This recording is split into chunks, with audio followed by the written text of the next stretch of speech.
Okay, welcome everyone. We are already at part 9 of quantum topology, and we are closing into the definition of a monoidal category, which is really what we're interested in, which I'm going to motivate later on. But before we do that, we still need to talk about categories. And actually, we need to talk about a little bit the history of categories. So there's this actually quite good Wikipedia page, Timeline of Category Theory and Related Mathematics. And they divide it into like the pre-definitions, the definition, and a little bit the years later and whatever. And it all came from. It starts with David Hilbert, resolution of modules. Yeah, so the starting point is a bit arbitrary, but anyway, we have this work of Poincaré on analysis situs, so algebraic topology, and then many things in algebraic topology coming later on, singular cohomology, X functors, higher homotopy groups, Frobenius algebras, whatever, something like that, injective modules, proper classes, Hopf algebras, and so on and so on and so on.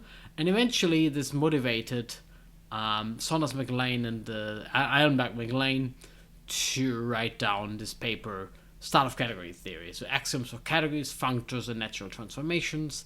And the big focus actually was on the natural transformations. So we definitely should talk about natural transformations. And that's what we'll do today. So essentially, if you think about our little Feynman diagrams, so we want to have a two-dimensional calculus, right? The one-dimensional graphical calculus is a bit boring because you could just, stack things on a line. That's a bit boring. You actually want to stack things like a little Lego piece. You stack them left, right, next to one another, something like that. And if you really think about it, and this is like a very nice, that's not what I wanted to do, a very nice picture here. Let me get rid of that. This is a very nice picture here. So an image is essentially already a two-dimensional object, right? We all know that. And it's built out of 0 cells, 1 cells, and the pixels themselves, so 2 cells, right? String diagrams so far, one-dimensional calculus. We really want a two-dimensional calculus, so we somehow need 0 cells, 1 cells, and 2 cells to have some nice two-dimensional calculus. 2 cells really just means a face, yeah? And you can then stack them together in any way you want, and I really don't want that. You can stack them together like in this type of fashion, right? It's really a two-dimensional calculus. You stack them horizontally, vertically, and you get this nice pixel-type calculus, yeah? That's what we want. But right now we don't have that, actually.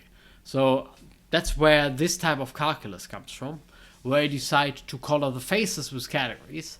So purple is a category, green is a category. And this is like really in the spirit of category theory, that we zoom out and we don't care anymore what type of categories we actually have or what the real category is. We have zoomed out, we only know there is some category, and we know there is some functor, which is this phase transition F between purple and green. And I usually read these from right to left. This is like the operator notation, right? F, G of X is also read like in that type of notation if you have a function.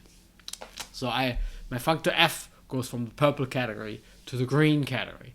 And then in order to make it really two-dimensional, I want to have those little coupons flying around, right?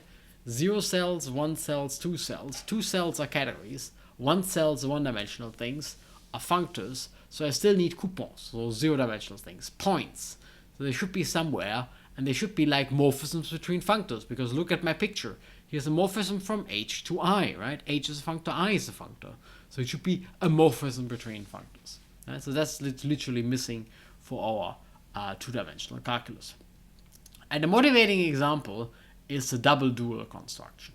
So if you learn algebra, linear algebra for the first time, the dual vector space is isomorphic to the vector space itself, which is really just given the dual vector space. Essentially, in a vector space, let's say you have you have not these type of vectors. In a vector space, you have these type of vectors, column vectors, and the dual vector space has row vectors. So there's a transpose operation, right? So row vector versus column vector. And usually you can just do that. You show that they're isomorphic by a choice of basis, and you use the indicator functions as a dual basis. Fine. But this all involves a choice of basis, and maybe more fundamentally, sure, whether I write a vector in column notation or whether I write a vector in row notation, that's not quite the same. They contain the same information, of course, but that's not quite the same. So somehow the vector space and its dual, they are not naturally isomorphic. They are the same, but they are somehow not naturally the same, right? It's a column versus a row picture. If you think now about the double dual, which again transposes this thing once more, transposes this once more, and now we are back to our little column vector, and now we can literally say, okay, this is literally the same, right? So v dual, and then we have here v double dual. Can I do double dual, v double dual, right? So they're literally the same now, not just morally the same. And the evaluation morphism, if you really want to write that down formally, is what you need to do. So you take a vector and you send it to the evaluation of a function of functions on that vector, right? Really just the evaluation morphism. And this works without any choice of a basis. I just wrote it down without any choice of a basis. And this is kind of this natural isomorphism. In a more down-to-earth way, I repeat myself, the dual vector space is not really isomorphic because you transpose your vectors. The double dual, when you transpose again, yeah, that's really, like, literally spot on the same.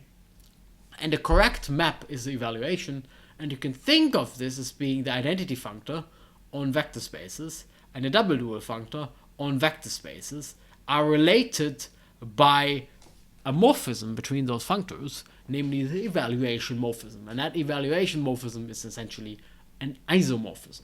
And this evaluation morphism is the first example of a natural transformation, right? There's nothing you need to do.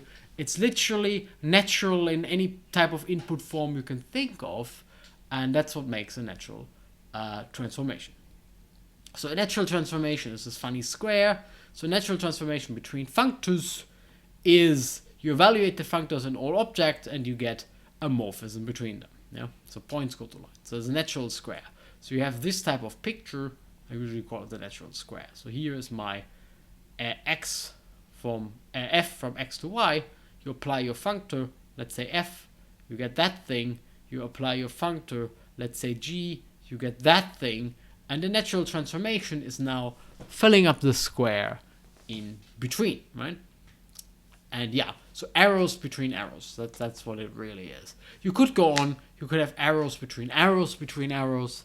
But yeah, so we can for now stop with natural transformation. I hope that makes sense, right? The functor, just take that picture here. That's the functor. Send it to this. So you have two functors. You send it to two of them, and then the natural transformation is the connection between them. Yeah, really, literally, that's what it is. Or if you want it like this, so last video I tried to convince you that a functor sends a commutative diagram to a commutative diagram, yeah, something like that.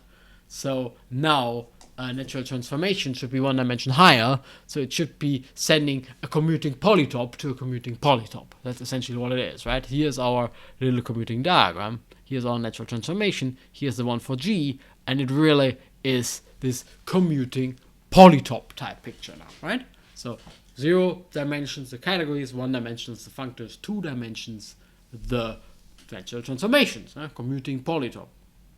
And in this idea of string calculus, we kind of invert everything. So the natural transformations are now 0-dimensional objects. Anyway, I hope you enjoyed this video, and I also hope to see you next time.